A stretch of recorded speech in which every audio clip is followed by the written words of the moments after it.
Evening, listeners. This is Blessed Radio. It's Tuesday evening. It's almost 6:20 p.m. Oh,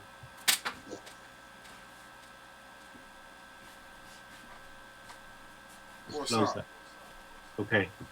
So, this is the spiritual discussion program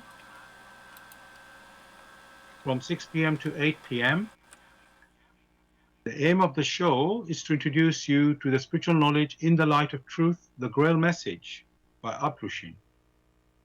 I am Saad in Bromley in southeast London. And with me is Gregory. Gregory. Oh, stop me. Gregory, are you there? Hello. Hello, welcome, Gregory. Where are you, please? And how's the weather where you are? Well, it's been dull here in Brussels, but it's still okay. Okay. Here in London, it has been raining and windy. We have this storm Bara coming from the west. In fact, a couple of weeks we had another storm, and so it's quite battering. And yeah, it's been quite windy here, and I won't call it heavy rain, but constant rain, and also cold, about 8 degrees temperature, the max temperature. So, welcome, listeners. As I said, the aim of the show is to introduce you to the spiritual knowledge in the light of truth, the Grail Message by Atrushin. And we have a topic for discussion every week, a new topic. The topic for tonight is by judging others, you judge yourself. Check it. 1, 2. By judging others, you judge yourself. You are welcome to join us with any questions or comments. The number to contact us on our UK number, it is 079 39 641 958. You can call, text, or use WhatsApp.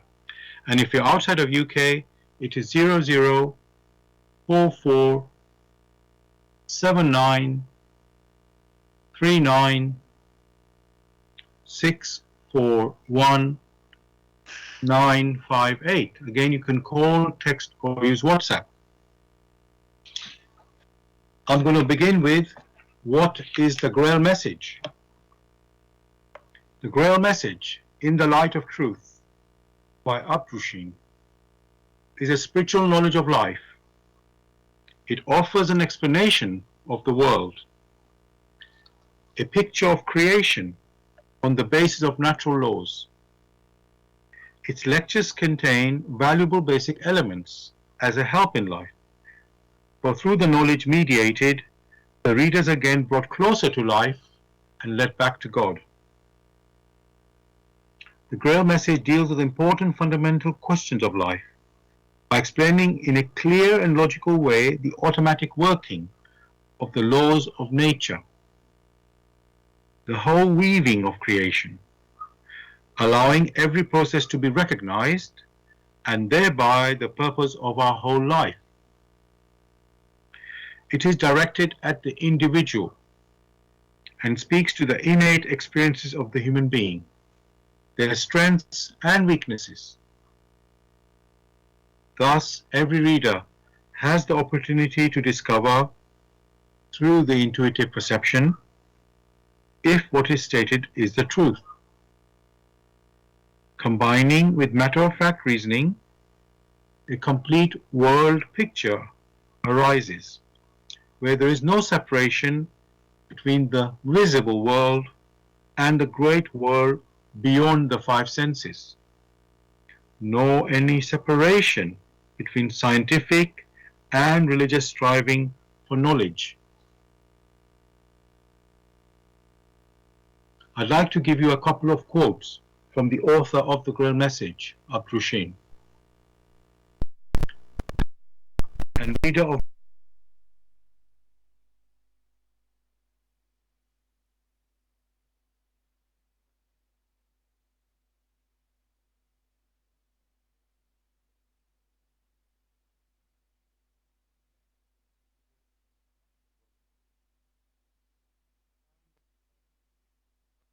one complete whole without leaving any gaps.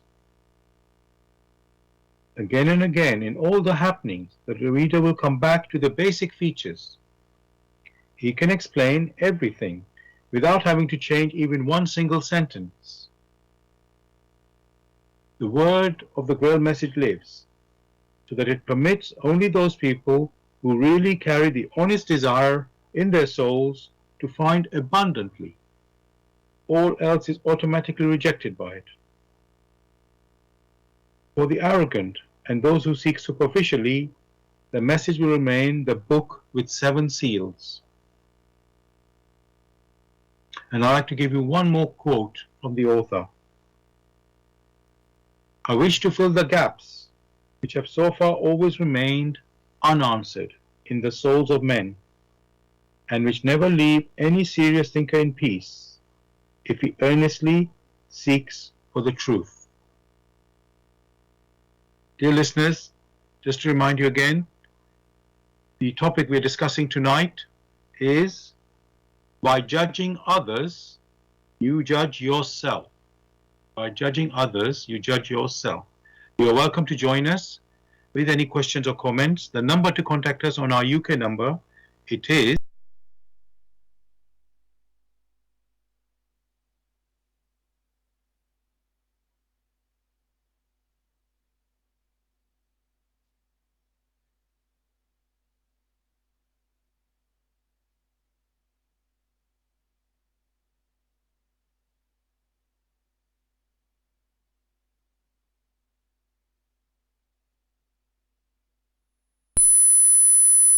Yes.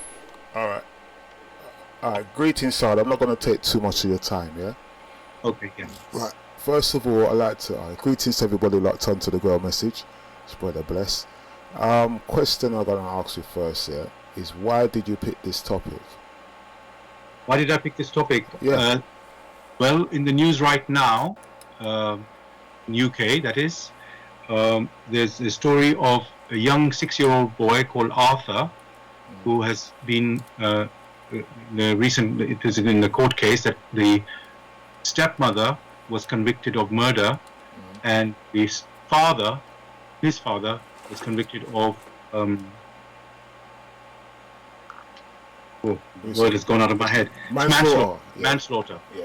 And he was given, and the mother was given a sentence of, stepmom was given a sentence of 29 years, and and he was very much tortured and starved, just to give the picture, and it's caused a public outcry that the social services were not able to pick this up. And this happened in the pandemic. Just to give a bit of background to the story, in June, 2 months before he actually died, social services were contacted, by many times actually, the police and the social services, and they saw him 2 months before he died, and they couldn't see anything wrong with him.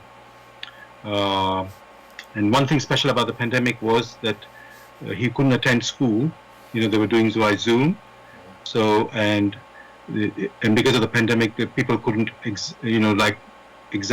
talk to him or examine him so closely, because you have to keep the distance and all that. So, in any case, it was reported by the abuse was reported by the grandparent, when he went to visit them. So they were shocked, but they didn't, they obviously they wanted something done, but they're not allowed to intervene themselves. So they thought by reporting this would be, something would be done. But unfortunately, it wasn't picked up. And my point of how I chose the topic was basically that this sentence has been passed now for the crime, and there's a public outcry saying they should be, put in for life. They should not be let out. It's such a horrific crime. So that's where you could say it led to this topic. Right, and I was listening to it, but what I'm saying, my point in this, yeah. Oh, good afternoon, Gregory. Yeah. Right, my point in this, yeah. Yes. Is before you go into the Grail Message, is that everybody's pointing the finger at the parents doing this to the boy, yeah. And yes. no one is actually blaming the social service for neglect And why is there no punishment or actions taken against them? Why is the focus not on them when it's their job to make sure that child is safe? Actually, well, they may not get any punishment, but there is going to be a review of the system, which is supposed to be multidisciplinary: police, social services, health care services. Because just to add to this, what came out was, if the doctor had seen that, they would have seen that this is not an accident, because unfortunately the two parents were, in this case the stepmom and the father, they were quite malicious in the, very wicked. And so when the police came and when the social workers came, they gave a story which sounded, let's say, to them plausible, and made out that nothing was wrong with him, and they didn't see any sign. So they were very clever in how they acted. So and of course a social worker is supposed to see through those type of things, but somehow it has been missed. And so yes, there is going to be a review by the government in investigating this, how to pick the signs. And I mean, in terms of punishment, you could say for the social services, there's been they have gone through it, and they said there was no person that they could identify as completely at fault. So they're more saying it's more the system that was not working, like working together, So and also it was brought up that maybe the social services are under pressure, so they can't give the full time to the case. In general, this is a general thing. It's not specifically if it applied to this case or not, but somehow it was missed. This thing was missed, definitely. And nobody's got to the bottom of exactly what happened, what went wrong yet. Okay. Yeah. That's it. I mean, I don't think they're looking to identify them as to punish a person, because they want to just get it right for improve for the next time. But what I can say, again, watching the news today, just something interesting. The grandmother came on the TV today, one of the grandmother, and what she said was, she wants all the parties to actually, join together, to actually discuss the case, rather than one person comes and visit or another person comes and visit, and they just deal with it together, rather than leave it to one body to do it. So somehow, I don't want to say they're not taking it seriously, but everything should be worked totally as one, because one person is expert in health, one person is expert in behavior or whatever it is, and one is with the law. So they need to be addressing it together as one body.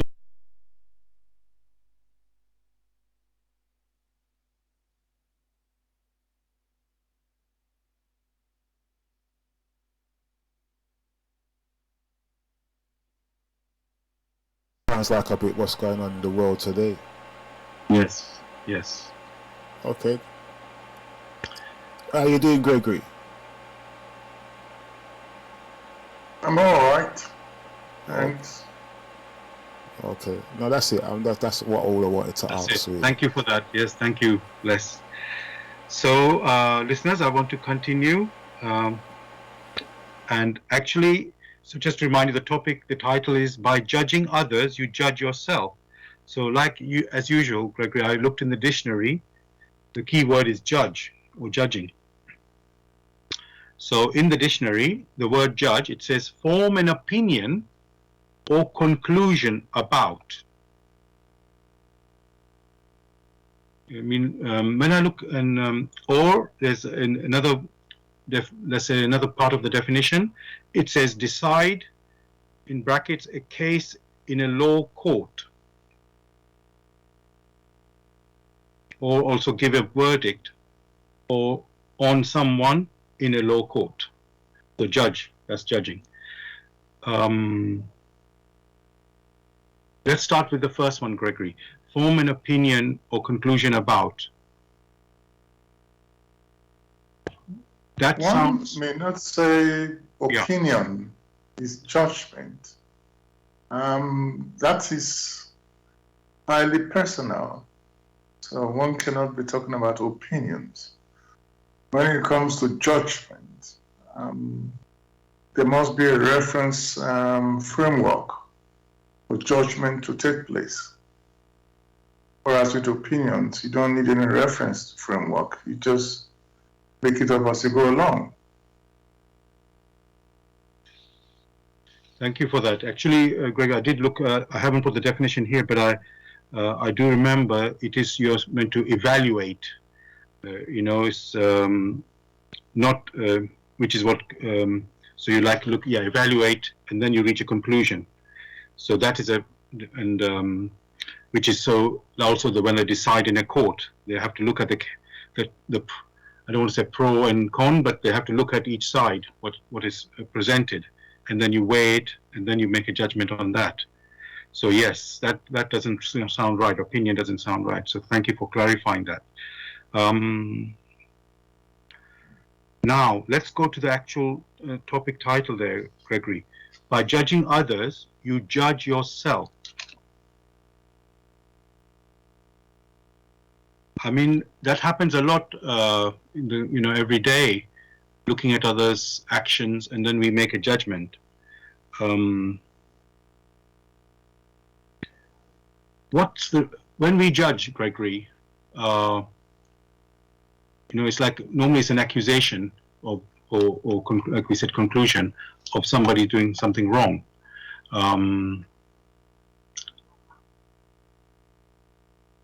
First, I want to know, Gregory, can we actually judge something? Because, can you actually see everything that you need to judge? Is it possible to judge properly? Properly, yes. Let me say that way.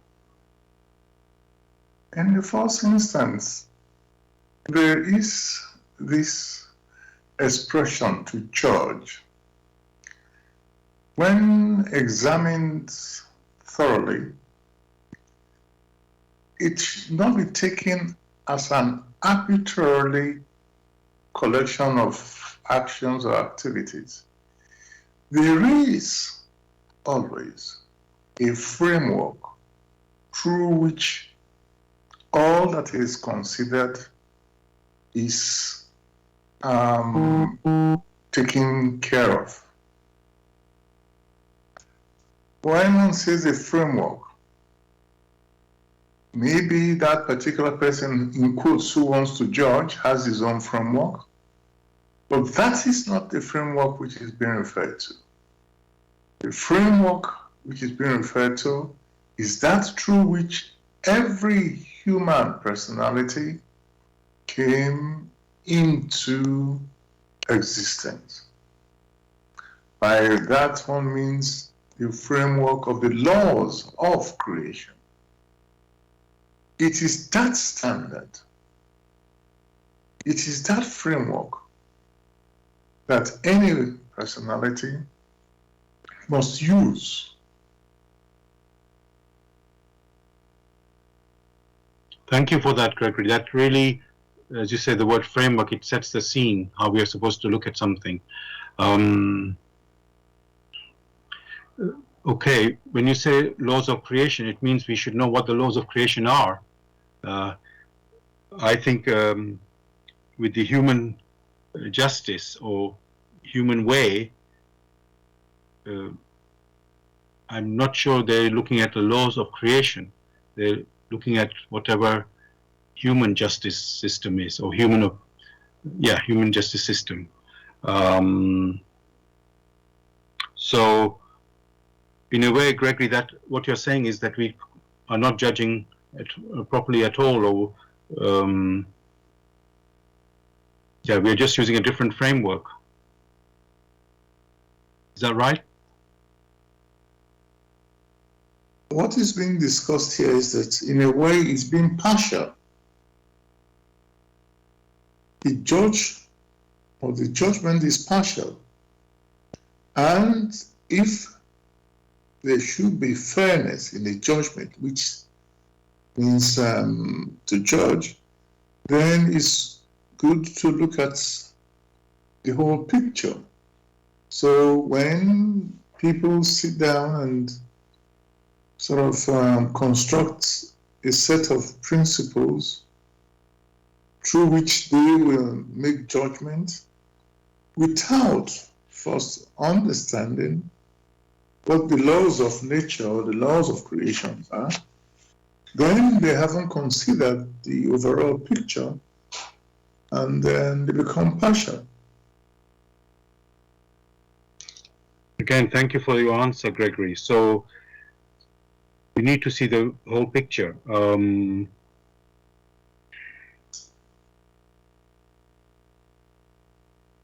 Now, just thinking,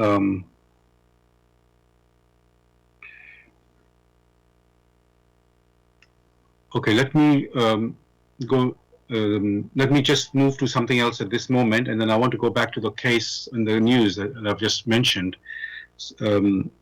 I said, Gregory, we are very quick to judge and, about others, judging others. And, you could call it criticizing as well. And things happen and making opinions as actually even, which is not judging, as you said. So I just want to first check, Gregory, when somebody, let's say, criticize heavily somebody or condemn someone, condemn somebody heavily, something happens in the news, and then, the public rushes to their condemnation, let's say, for some event, some horrific crime, let's say.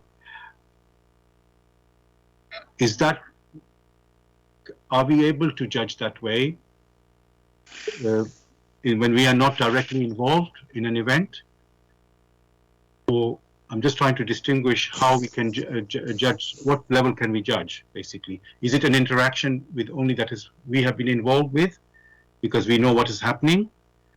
Or is something that we hear in the news, and can we make a judgment on that from a distance? The question one must ask for himself: why must anyone place himself or herself in a scenario where he or she hasn't got, has only one part of it? For if that were applied to that particular person, of course, that person wouldn't feel good. So whether people rush to judge or not, as many should understand, a scenario which has been reported or which has been observed, one can see this external of the scenario, that means the manifestation. One decides whether a scenario that has manifested is condemnable or not, is the motive that has ensured that scenario manifested. The motive behind. And this motive, if it is in accordance with the living laws of creation, then one may take one's cue from there. But the sad thing, how many have access to the motive of many an activity? Very few or none at all. And that's why what makes their, in quotes, judgment impartial. Many things you may think or you may consider as not right may turn out to be right. And many a thing you consider to be terrible, when the motive behind it is looked into, becomes very different. The cases that have been cited, with the case of children, it is the motive that one should look into if those motives are not in accordance with the laws which prescribes that the child should be protected. And one can already make one's decision, you can already make up your mind. And, but the justice, in quotes, which is meted out in these cases where the masses are crying out for justice, these are only superficial for the motive that forced the precipitation of these activities, which motives are themselves alive, as if knots have been tied, and those through whom those motives manifested have tied a knot. It is they themselves who, here or hereafter, who through their activities have to untie that knot. That itself is what one may refer to as justice. For you have tied a knot, now have untied a knot. How such knots will be untied, again, is left within the schemes of the laws of creation, and not with the howling of the mob. If you give them 1 earth life or 2 or 5 million years, those ones are just external shallowness. The key thing here is knots have been tied.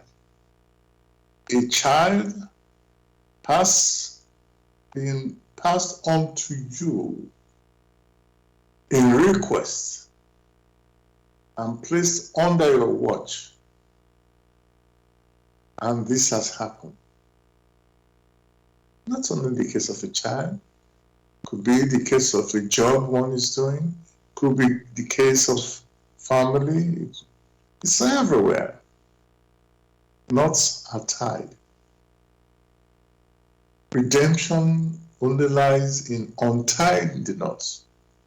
So many may themselves have to go through harrowing experiences until it dawns on them, and they may have a remorse, and then they make amends. How that should be is a different discussion altogether. Thank you for that, Gregory. You rightly answered the question I was going to ask about the sentences, going back to that case of the child, Arthur, 6-year-old child who was murdered. When I mentioned about the judge making the sentences for the conviction, which is just to remind you, which was for the stepmom 29 years, and for murder, and for the dad 21 years for manslaughter. And as I said, people have been saying that's just not right. It should be life without any release, and so on. And that is like a mob, as you said, a mob decision, where the judge has made, based on what he is supposed to do, he's gone by his rules. So when, but you said, Gregory, what we need to look at is the intention behind that. I think the intention was quite clear, because they were hiding what was happening, so nobody could really, discover what they had done, or how they were treating the child. So only the close relative had some idea, because they were the ones to point that out, what has happened to, what is happening to this child. Only they can't interfere. So, just talking about that, Gregory, I know it's slightly deviating from the subject, but when the judge decides the sentence for a crime, it's with this serious crime specifically, I mean, how should he decide the length of that sentence? Is it connected with the attitude, with the intention? In the first case, one didn't use the word intention. One used the expression motive, albeit what lies behind it. And there could be, it's so varied. The motive that drives men to perform certain activities are so varied. And in considering that, one must be more intuitive in striving to perceive what drives men to commit these atrocities or activities. So mere intentions is not what is being referred to here. How a judge should act or not act depends on how deeply the law had been written down, the guidelines the judge had been given, and also how he himself is able to perceive intuitively what lies behind these activities and the activities and the motive even in the written law. So it's for someone who has to make decisions, it is quite challenging. Therefore, one can only wish them well. It is not one's task to advise them how they themselves should carry out the task which they deep within had felt they should be engaged with. Again, if the motive that drove them into such activities as interpretation of the law, if it's a noble one, then in reciprocity, one may find that one is able to receive help in form of advice in every case that they encounter. If, however, their motives is so very different, again in reciprocity, what would then happen?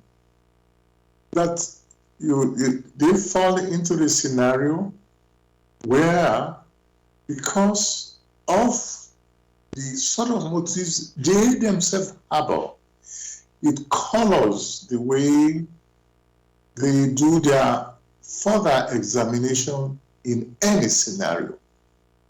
In that case, it may turn out that they themselves are unjust. The very simple case was the time of the Nazis. They also had courts. They also made pronouncements. But what was the motive?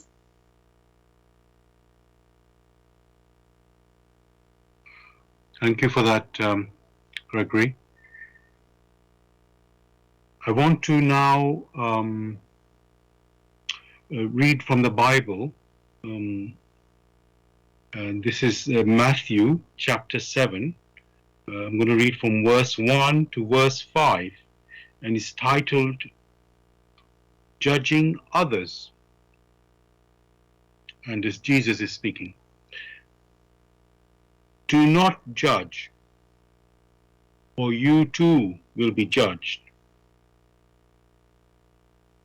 For in the same way as you judge others, you will be judged. And with the measure you use, it will be measured to you.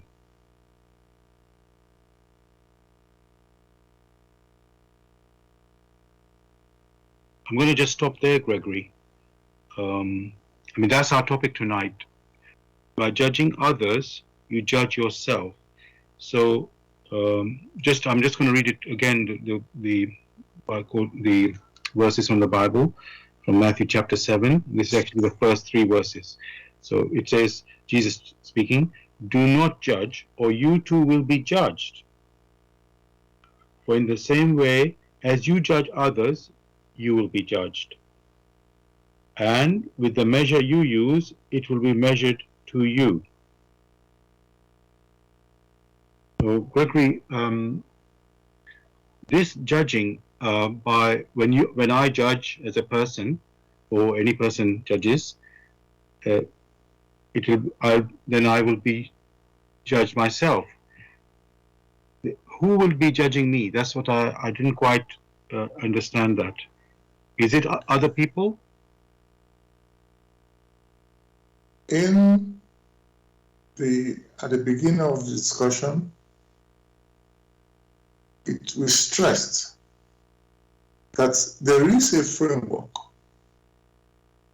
and this framework are the laws of nature. When all is referred to, that means when the framework is referred to, the framework of the laws of nature or the laws of creation, making a judgment is equivalent to making a decision. And making a decision which affects others is like constructing a path. In constructing these paths, the possibility is there that you tie knots. When these knots are tied, it means you, through your activities, have tied up yourself, which is equivalent to judging yourself. Why? Very simply, the individual does not know the motive behind an activity and is very quick to pronounce, in quotes, judgment. It is different in the case of someone who goes to school, in which the teacher gives assignment, and in having the best of intentions or the best of motives, to use our intention, regarding these particular people who has shown interest in making progress, sets certain standards for the pupil or for the person to adhere to. In that particular case, that teacher set this standard for the best to come out of the child, in quotes. One would not say the motives of that teacher is bad, because one can now see the rigor through which the child has to go through in order to achieve that which they need to achieve. So in these matters, it is the motive. By motive, what lies behind it? What lies behind it, more or less, are the intuitive perceptions. If those intuitive perceptions are pure, then sooner rather than later, here or hereafter, they will help to ennoble the personalities confirmed. In that case, that is a form of judgment. For through these intuitive perceptions, one has been able to make decisions that will be of benefit to another and in reciprocity, because these intuitive perceptions are ennobling in reciprocity in accordance with these laws of nature, laws of creation. He himself is ennobled. If, on the contrary, the intuitive perceptions are ignoble and is likely to affect the other, to drag the other down. In reciprocal activity, he himself will be dragged down. So, whatever one sees, it is the motive, it is the intuitive perceptions in which there could be variety, which counts. These are the levers that help the human personality to rise or to fall. That is where that came in. Whenever you tend to judge others, you judge yourself. Thank you for that, Gregory. It certainly makes things clearer. We have to watch, before we open our mouth or before we make statements, and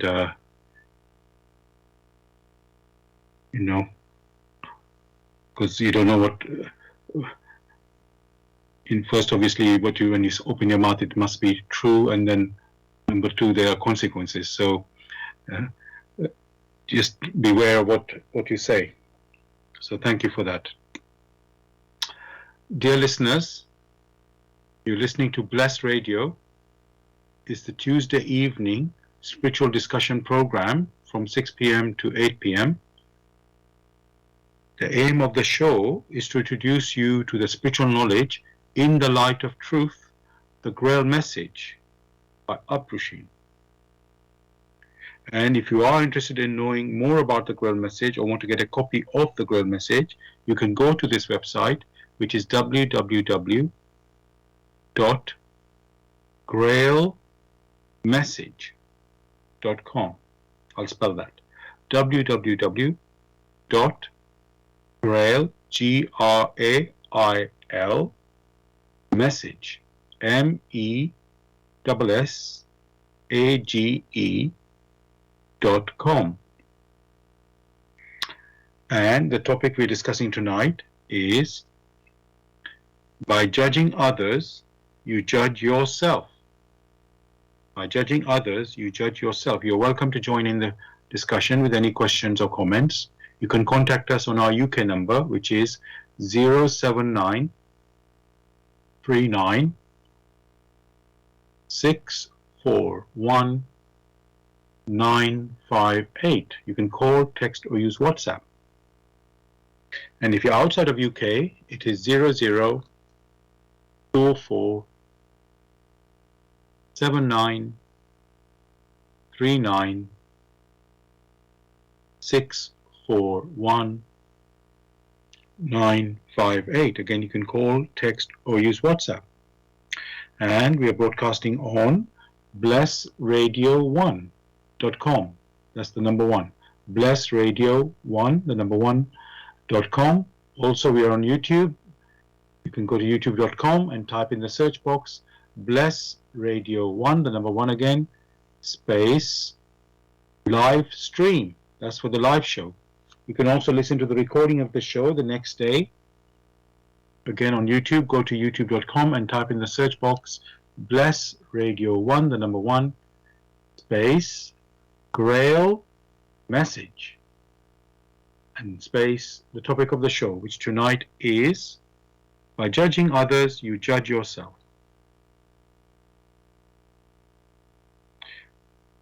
Gregory, I want to continue my reading from the Bible, Matthew chapter 7, and from verse 3 now.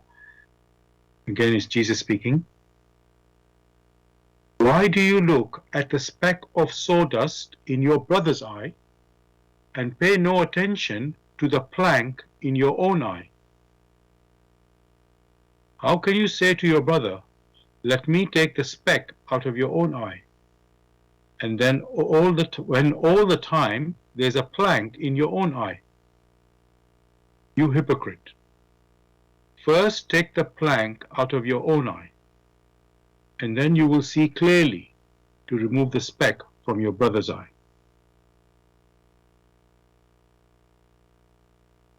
So Gregory, I mean, we started already saying that we are quick to judge, quick to criticize. And here Jesus is pointing out, that's what we do. But he's saying, yes, can you tell us more what Jesus is telling us here, Gregory?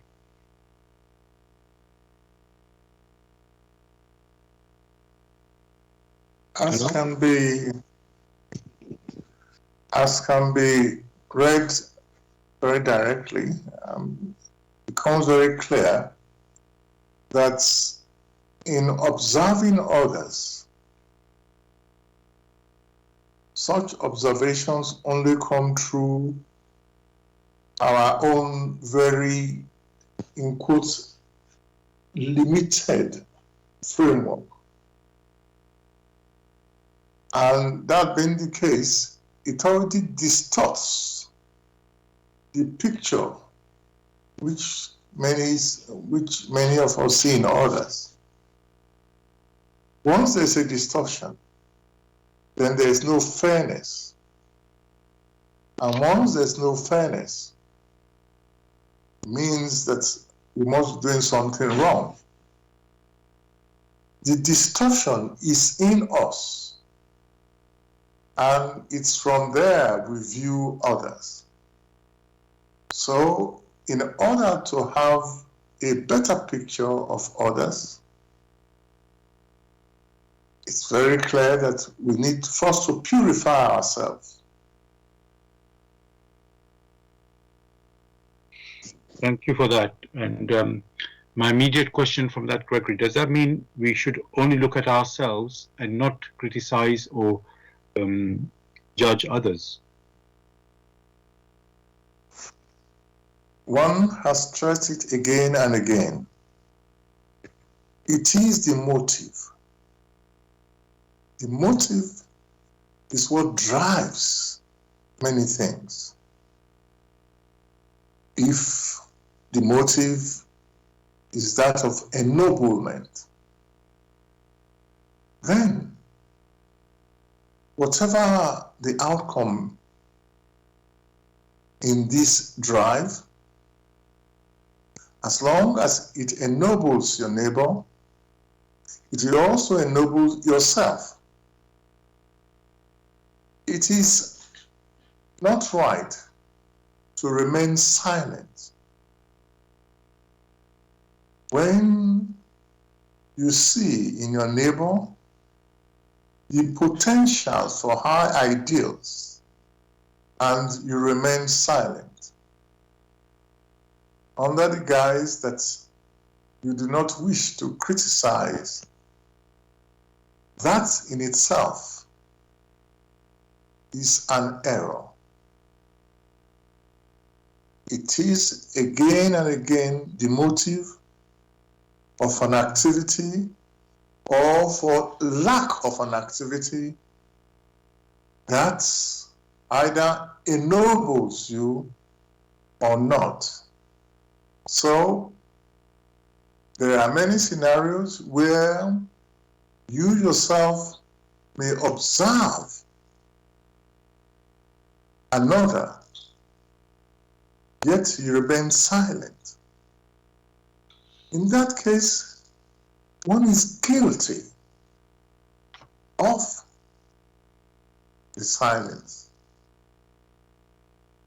The case that had happened when it was asked, when Christ was asked, and who is my neighbor?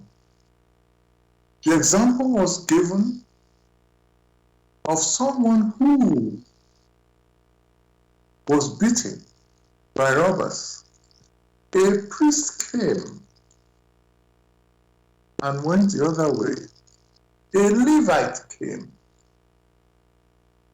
and then came another who did the best he could. That means that person who showed concern also realized that there is a human personality like himself who need to be ennobled in spite of the challenges they now have. One will repeat that. Here is a human personality who also need further ennoblement, just like he himself. If that is the framework, that here you are, you yourself, through the laws of creation, you yourself, you have received of the goodness. There is another personality who hasn't got there yet. It should be assumed that whoever has received should make use of it and pass it on to others to also ennoble others through further activity. Creation is dynamic. It is not static, as many would like to hold it. You cannot predict what a human personality will become tomorrow or the day after. It could be, it is your task, one way or the other, to also contribute through honest striving for the continuous ennoblement of your neighbor, which in reciprocal activity will also affect you. So things are not static. It is not, oh, what should I do? And that is where one's intuition comes in. As long as one holds a firm good volition in self-ennoblement, then they will also consider others who, like them, are also here to ennoble themselves. With that, they are able to carry out many an activity which is all for one and one for all. Thank you for that explanation and picture, Gregory.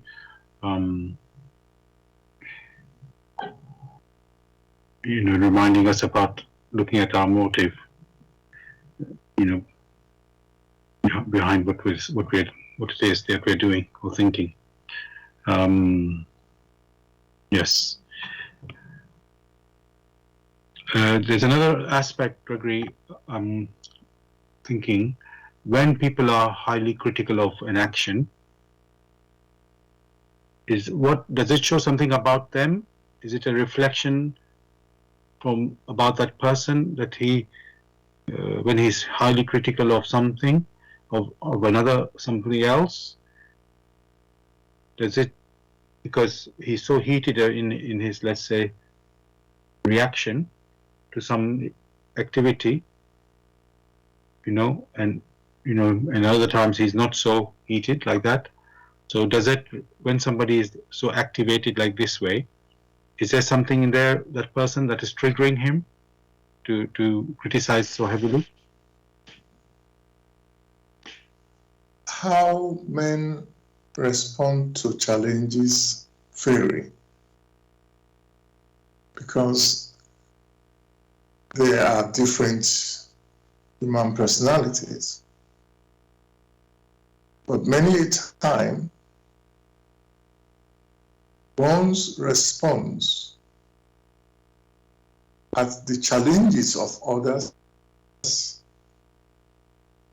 is only a reflection of his or her own inability to have found a solution to his own personal challenges.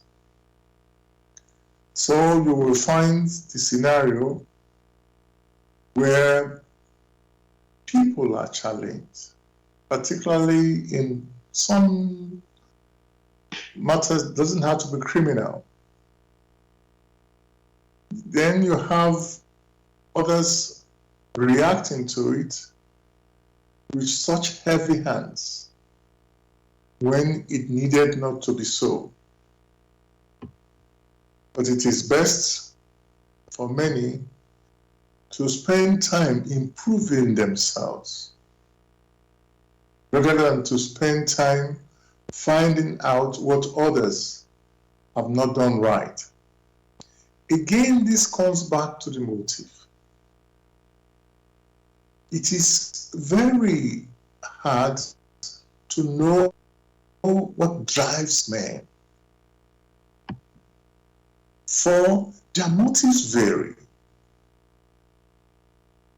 If, however, one is able to understand, that means one is able to perceive very deeply the motives that men hold in uttering whatever they utter, then it becomes clearer as to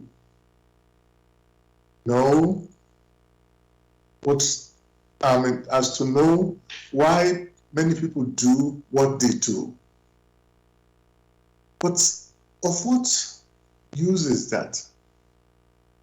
You yourself must first understand the motives that drive you to do many things you do. In that case, if it becomes very clear to you, then one aspect has been handled.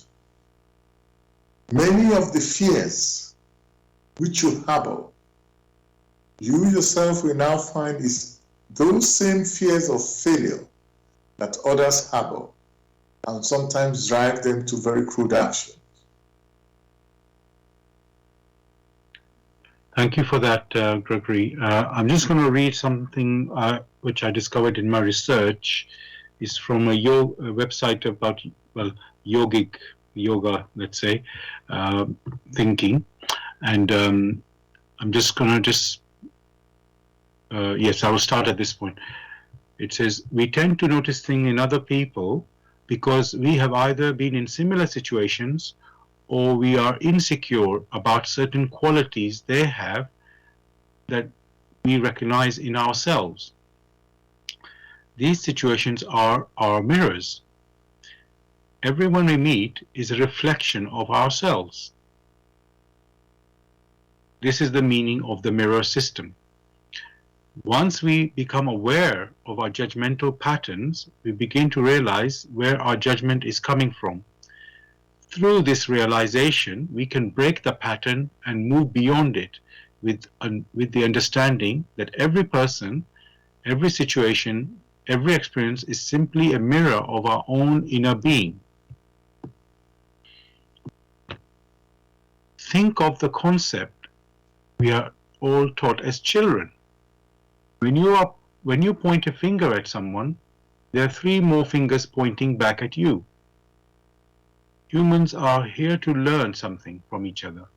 Every relationship you have with someone good or bad, is meant to show you something about yourself, whether it is motivational, spiritual, or maybe something that shows you how you don't want to be.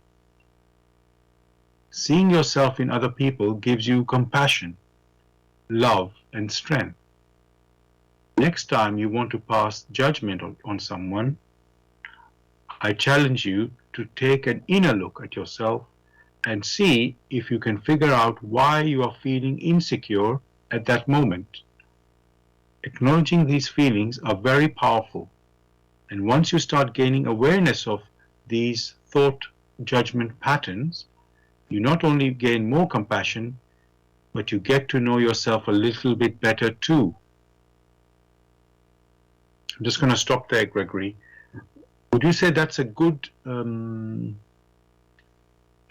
explanation of judging, how we judge, and how we can, you can say, look to learn lessons? Not really, because the first duty a human personality has is towards himself.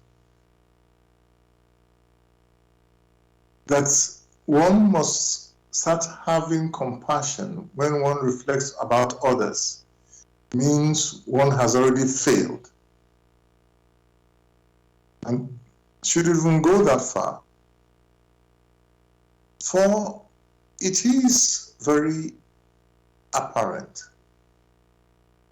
You yourself need to mature. You yourself need to build up your character. It is not for you to build another person's character. It is you who must build up your character. It is you who must cultivate those talents which are deep within the human personality. It's you yourself who must allow them to come to fruition. So is also the other person. Once that becomes very clear, then the likelihoods you will spend time doing your own homework. By homework, this what means the cultivation of those noble qualities. In that process, as long as one is persistent and one perseveres, one automatically will realize so is the other person. Trying to persist, trying to persevere in accordance with the laws of creation through which everyone came into existence, then that fellow resonance will come in, because automatically you are looking towards the same direction of self-ennoblement. If, however, you ignore your own homework of self-polishing, then it is that negligence which you are most likely to notice in others, whereas it is you yourself who carry more of that negligence.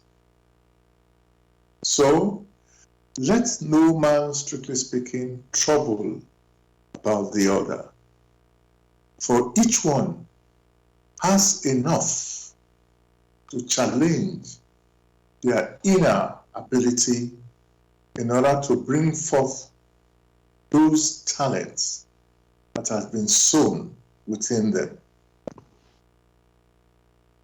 Thank you for this answer, Gregory. You know, you mentioned a few times in the discussion about the laws of creation, and being, you know, we have to consider that in, let's say, in our framework. So I was thinking it would be appropriate to tell, yes, basically go into those laws. What are these laws of creation that we have to, let's say, work with? Actually, it has been mentioned again and again, this particular law which resides in everything that exists, whether seen or unseen. And that particular law is that of reciprocity. This particular law is not only spiritual, it's also in the material sphere. It also runs in every happening, in every process, that it is ubiquitous. It's already assumed. And that is why you find that for one to be alive in the earthly, in the material world, requiring its flesh and blood, that possibility of continuous exchange with the neighborhoods is there. And that is what one refers to as breathing.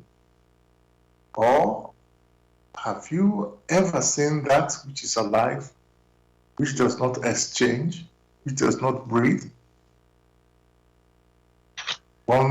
The answer will be no. So when it is said living things, they exchange, they breathe in and breathe out, it's ubiquitous, that is how it is. One cannot stop it because motion is an intrinsic feature in living, in life. Even those things you consider to be dead, they are also exchanged. And that is what is generally referred to as the law of reciprocal activity. It has always been like that, for it arose out of motion. One may also talk about a second one. This I just very briefly. And that is what one may call resonance. When one is talking of resonance, one must think about music. For when you play the instrument vibrates, and it is the effect of these vibrations that one is able to perceive. If the music is so fine, you will not be able to pick up these vibrations, as in the case of a flute. Therefore, when resonance is mentioned, then one must understand that you are able to perceive something if there is similar or near vibrations, which one may refer to as the law of the attraction of homogeneity. Only those things that are homogeneous will vibrate resonantly, else. So, you hear from many others, birds of a feather flock together. Of course, it has to be that way. Like father, like son, or like mother, like daughter. There must be some similarities. There must be some homogeneity. And that is why you found that things come together or things accumulate. So these things have been observed again and again. And you're also here the case of whatever is light makes you feel better. Whereas whatever is heavy makes you feel down, makes you feel heavy. Again, such are referred to as gravitations, which gravitation is not only in the case of the material sphere, for gravitation has deeper meaning. What one has just mentioned are only superficial effects. A more deeper, intuitive meanings of this can be found in the work In the Light of Truth, the Grail Message. Thank you for that, Gregory. Dear listeners, you're listening to Blessed Radio. It's the Tuesday evening spiritual discussion program from 6 p.m. to 8 p.m. UK time.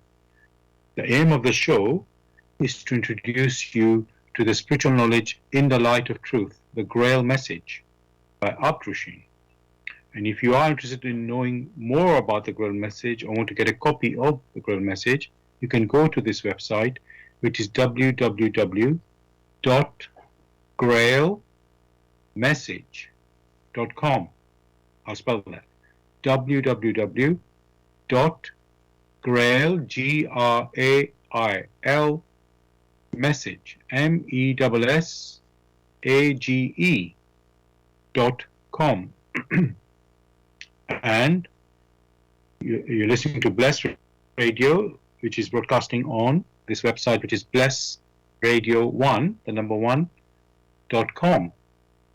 Also on YouTube, go to youtube.com and type in the search box, Bless Radio 1, again the number 1, space, live stream. That's the live show. You can listen to the recording of this show the next day, also on YouTube. Go to youtube.com and type in the search box, Bless Radio 1, the number 1, space, Grail Message, space, the topic of the show, which tonight is, by judging others, you judge yourself. By judging others, you judge yourself. And of course, you can listen to our previous shows as well. And as I just mentioned, the topic we're discussing tonight is, by judging others, you judge yourself. You are welcome to join in the discussion with any questions or comments. The number to contact us on our UK number, it is 079 39 641 958. You can call, text, or use WhatsApp. And if you're outside of UK, it is 0044 79 39 641 958. Again, you can call, text, or use WhatsApp.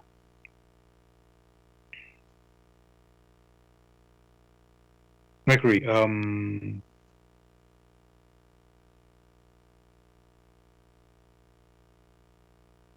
know, what you have said, we always have to look at a motive when we are, however we are acting, basically, or looking at things.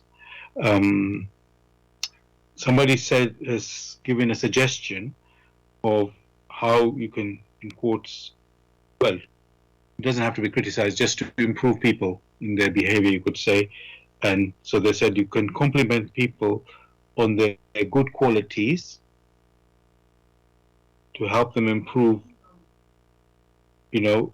And so it's like you be courteous, and then you still point out, let's say, their weaknesses that they need to improve on. So would that be a good way forward to, you know,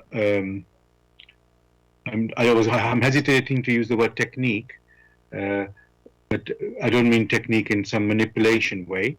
I'm just saying as a way to touch a person, to, you know, to encourage them to improve themselves, because, you know, some people may need complimenting before they will listen. I'm not saying that applies to everybody, that you need to do that way, but would that be a good way to compliment people on the good qualities, and then, giving them the suggestions how they can improve themselves?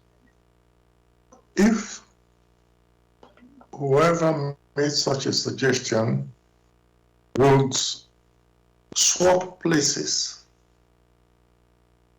if such were directed at himself or herself, would he himself or herself, accept it? If yes, then it will be good. But don't forget, human spirits have their free volition. For some, it may be that you want to micromanage them. It may be that you need something from them. The best one can do is always show the right example, selfless, impersonal, rather than words. Let it be indeed all that one wishes to do. Show through honest example how it should be. Even in that case, when one is very critical of the works of others, but haven't seen the examples which have been laid down, many will follow, for they become convinced through observations of the hard work of the other, that is the way forward. If it's not that you want to advise someone, you yourself do nothing and are full of very kind words, that will not solve any problem. Take the instance that you are playing in football team and your neighbor or one of the players is not pulling your weight, then you yourself have the duty to show an example how it should be. And then remind that person that, look, we are in this together. The good example, the good, honest example is better than words which tend to flatter the human personality. But very sadly, to be able to show the honest example, that is the biggest challenge that each personality has. Thank you for that, Gregory. You just mentioned talked about the laws of nature or laws of creation, and we're talking, obviously the topic is about judgment or judging. How does forgiveness and mercy come into this equation, and even redemption? So let's say somebody has done wrong action. We don't have to say always something is a crime each time, and they've harmed somebody in some way. We don't need to go into details, and then should it so should it always be that we just, should it always be?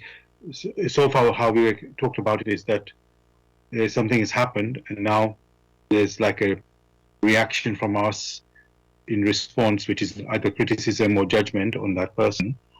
But we also hear about show mercy, give forgiveness. How does that work with regards to the when there's some harm being done? Should we just forgive automatically in some cases? And how does that work, basically? That's what I'm asking. Though at the beginning, mention had been made to this, that what is regarded as right or wrong can only be so depending on the motive, albeit the intuitive motive, which are varied.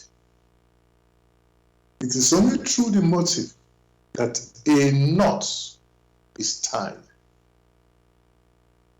Again, it's only through the motive, in accordance with homogeneity, that knot which was tied can be untied. So even if one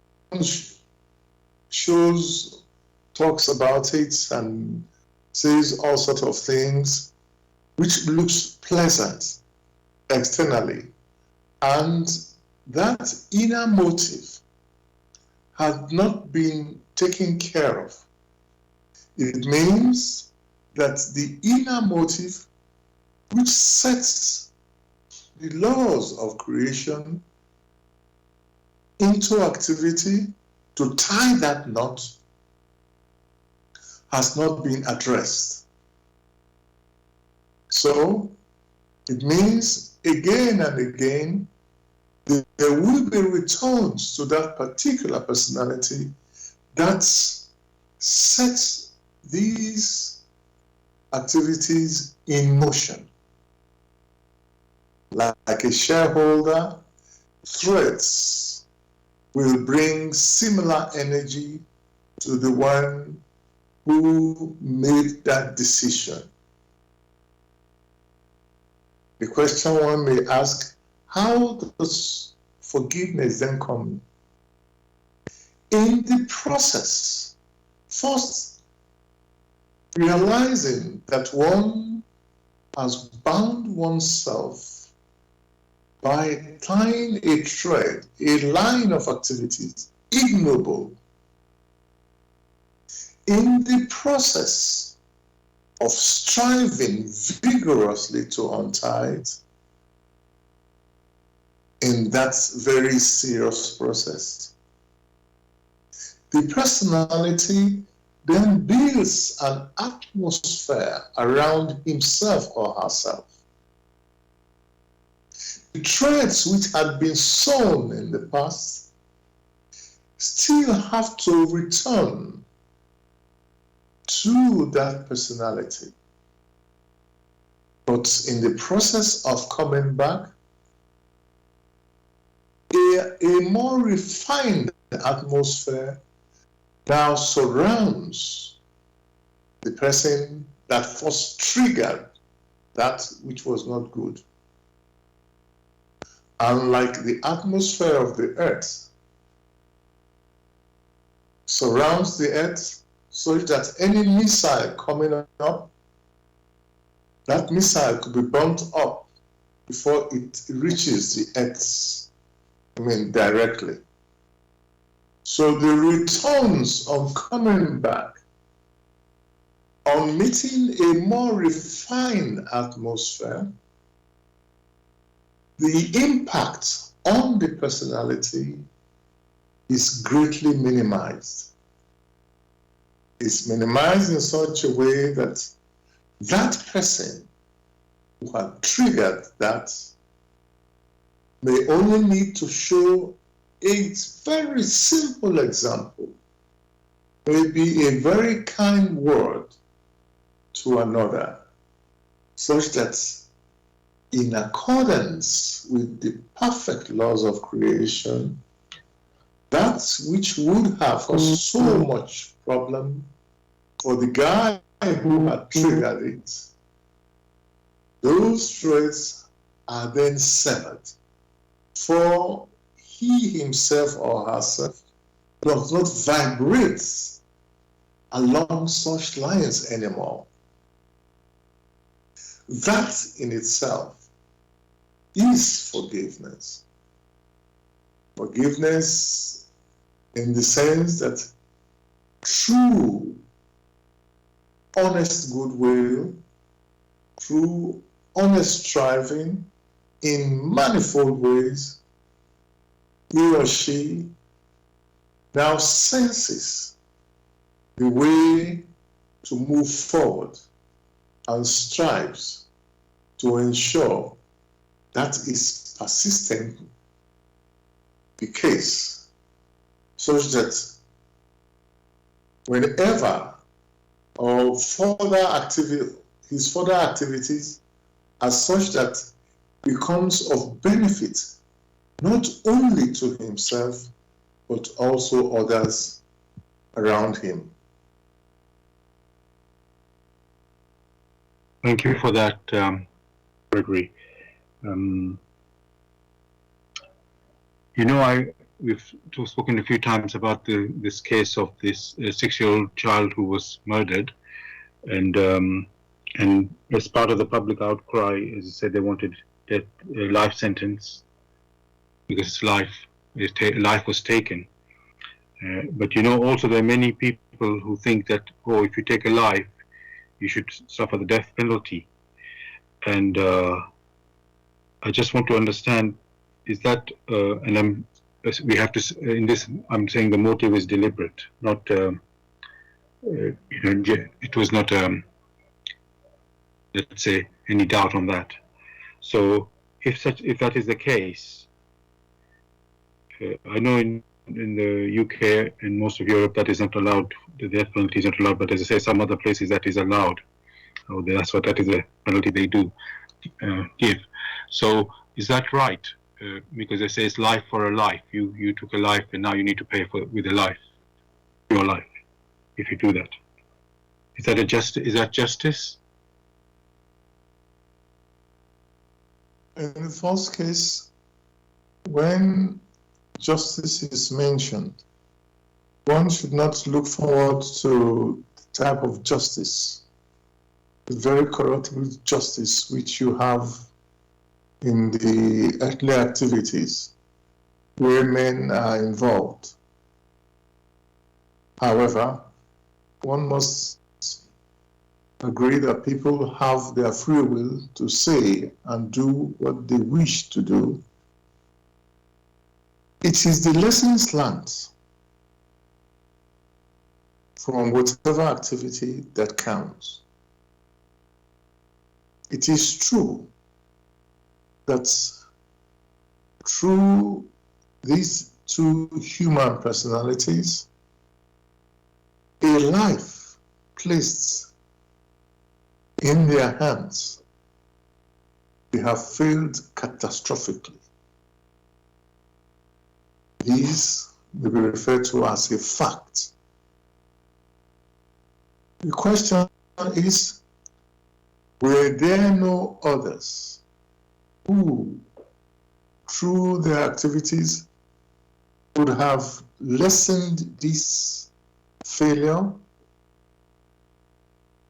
So each one will now say, well, I have not done such things in the past.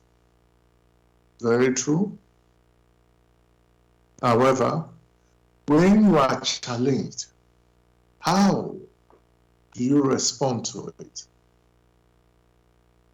The very simple case in which you see something somewhere, you sense, in your sensing, it's not right, but you say it is not your business. That is a failure in itself. So many perceive that which is evil, and they do not muster the strength to send strong thoughts towards that direction so it wouldn't happen. That is also a failure. And if they now say they have to dictate what type of punishment someone should have, then in their own failure, what punishment have they dictated to themselves?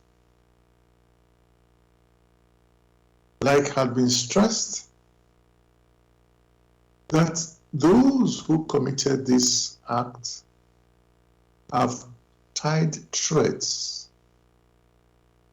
how they themselves will have to redeem these threads, how they have to untie the knots. Only through the laws of creation will one be in a position to have a complete picture of what then happens thereafter. The earthly courts may put down their own punishment. That is nothing in comparison with the justice of the Almighty, which may seem to many as grinding slowly, but surely it grinds exceedingly very fine. That is what many cannot see, and yet are very quick to pronounce judgment, which judgment is based on their lack of understanding of the processes in nature, in which says whatever someone has put in creation, that he himself or herself will have to reap many times over.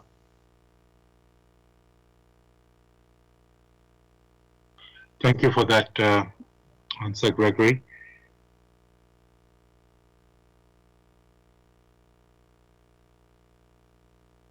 There's another story, but it's not a big news here in, you can say, in UK or Europe. This is, I think I'll just share it, just talk about it first. Basically, it's in Pakistan. A Sri Lankan man was killed by a mob.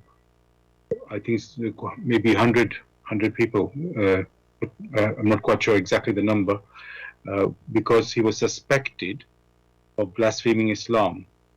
Apparently, he was actually removing posters of Prophet Muhammad from a building. That was as part of his job, actually, and there was some reason that he was doing that, but somehow it was interpreted that this is an attack on Islam, and it's like he was blaspheming. So in reaction, this mob of so-called Muslims chased him down and killed him and burnt his body. Now, yes, it was a mob reaction, but obviously it's a very, how can I say, awful, I can't think of the exact word, but it was a terribly awful, killing. And it's not in the, as I say, world news, but that it is in some news. And so my question, Gregory, on that is, when such a horrific thing happens, like you say, mob rule, should those people, I mean, they even, let's say, in quotes, they were even attacking for something that was even wrong. It wasn't even that what they suspected. How should these people be dealt with? Should they be shown no mercy? What I'm pointing to, Gregory, what needs to be done to them so they actually can learn from what they have done? It's really,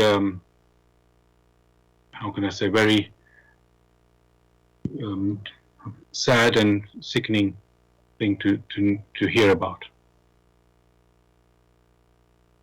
In the first case, one must come to realize the capabilities of the human personality, who themselves do not understand what love is, and therefore are very quick to respond in many of these issues. When one hears the word blasphemy, the question is, what is blasphemy? Blaspheme against whom? For those who do not understand whatever their teacher has taught them, and in their limited understanding or in their lack of understanding, does something to others, it is they themselves who have blasphemed, not the other. So the question is, what should they do to themselves? Of course, they have sown. But definitely, they will reap. And it will come when they least expect it. For the hatred which they harbor within themselves will form a barrier such that even good thoughts are unable to take hold on them. And before too long, hideous thoughts of murder will visit them. But they are not to be considered. The key point here is that each personality must be vigilant. Must be vigilant, knowing fully well what human personalities on earth are capable of. Capable of some of the highest or the grotesque wickedness, and also of kindness. But being vigilant, many of these activities, these hideous activities, can be avoided. Above all, this vigilance should take the form of pure thoughts. Pure thoughts about others, such that these pure thoughts will keep working on the environment surrounding such people. For only through such activities will they then gradually come to realize. Many of such who carry out such activities are themselves afraid. They live in perpetual fear. For were that not the case, they would not take any stone and throw at another. But it is not that one should consider them. As a man has sown, definitely they themselves will reap, here or hereafter. Thank you for that, Gregory. I'm going to, we've come towards the end of the show now, listeners, so I would like to read from the Grail Message, the foreword, and it's titled, For Your Guidance. The bandage falls, and belief becomes conviction. Liberation and redemption lie only in conviction. I am addressing earnest seekers only. They must be able and willing to examine this matter objectively. Religious fanatics and irresponsible enthusiasts may hold aloof, for they are detrimental to the truth.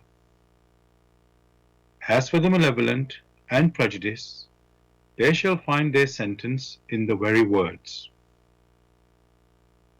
The message will strike only those who still carry within them a spark of truth and the yearning to be true human beings. To all such, it will become the shining light and star. It will lead them unswervingly out of all the chaos of the present-day confusion. The following word does not bring a new religion. It is intended as the torch to help all serious listeners or readers find the right path, which leads them to the longed-for height. Only he who bestirs himself can advance spiritually. The fool who uses extraneous aids for this, in the form of ready-made opinions of others, only walks his path as if on crutches, while ignoring his own healthy limbs. But the moment he boldly uses all the abilities which lie dormant within him, awaiting his call to help in his ascent, he is employing the talent entrusted to him in accordance with his Creator's will, and will easily overcome all obstacles that seek to divert him. Therefore awake. Genuine faith lies only in conviction, and conviction comes solely through an inflexible weighing and examining. See that you are truly alive in the wonderful creation of your God. Appreciation. Gregory, is there anything you'd like to say to the listeners to say goodbye? Well, wishing them a beautiful week. Thank you. And dear listeners, I too wish you a great week. And as we'll be back as usual next Tuesday, 6 p.m. to 8 p.m. UK time with another topic. I wish you the blessings, and see you again next week. All the best. Take care, everyone. Good night.